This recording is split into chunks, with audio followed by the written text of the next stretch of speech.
7th episode of WandaVision. Very exciting. I want to focus on 3 characters: Monica, Wanda, and of course, Agnes in this. If you haven't seen the episode yet, stop watching. This is not for you. Leave, watch the episode, and then you can come back. I want to focus on these characters. Yes, we could talk about Darcy, giving the background, a vision of what's going on, which is great context for sure. But Monica, oh my gosh, Monica. I shouldn't I shouldn't go to her first. We got to talk about Wanda. Wanda is losing touch with, not losing touch with reality. Her reality is breaking down. I love the commercial in this, which talks about reality, right? It's all about reality. Even there's the redness reflecting the reality stone.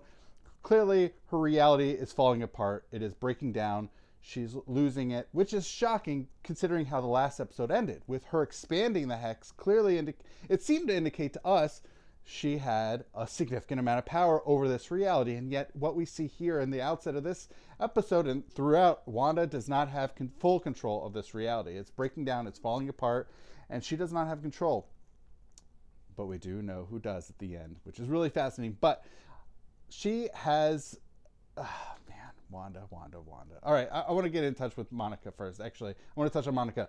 Okay, we already had set up from the previous episode where Darcy told her, you can't go back in. You've been through the hex twice. Your blood's already changing. Interesting foreshadowing. We knew she's pretty stubborn about this and would go back in. We didn't expect her to change this much. She has some sort of power. Unclear the extent of the powers or really what they all are. They have some sort of blueness. When Wanda tries to slam her to the ground, she's able to, land on her feet. So, which surprises Wanda that someone can stand up to her powers, which really fits in with this theme of her not having full control over the reality. She's sort of pushing back. It's interesting, the color that emerges. Yes, we have seen Wanda has red, reflecting reality, like the reality stone. But Monica has blue, which is like what we see Pietro during Avengers Age of Ultron, in that it's blue. Right, he's able to move through space quickly because of the space stone, and here we have her who's able to at least set herself down solidly because of the space zone or the space stone or the powers of space. So it'll be interesting to see. Hopefully, we'll get to see an expansion of her powers and really have those articulated. I'm very excited for that. Finally, of course, you have to talk about Agnes. Agnes. We've kind of had a sense all along that she's had some sort of, she knew kind of what was going on, right? She talks about how in the second episode, how Dottie has a certain power of what's going on in town. Also, she's the one who says the devil, when Dottie says devil's in the details and Agnes says that's not the only place.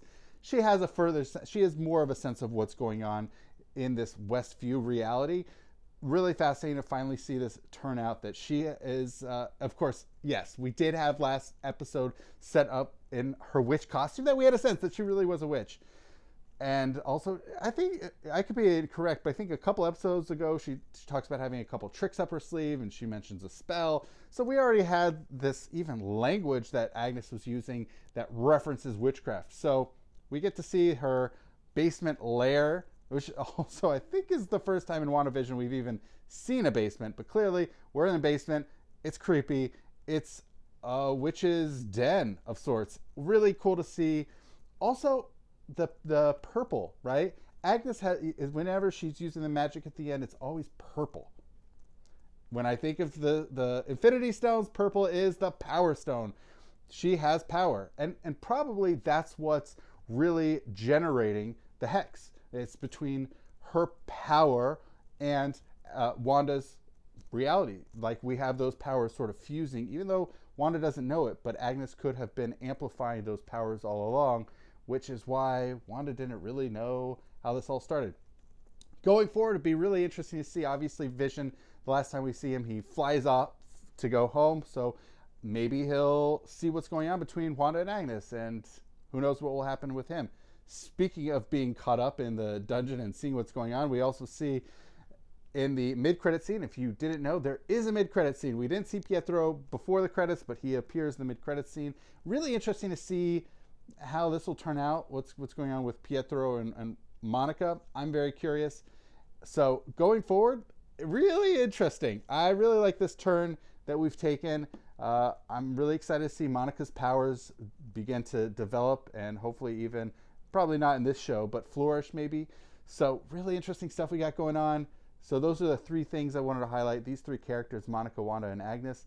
And I'm very excited for what will come. And until then, see you next week.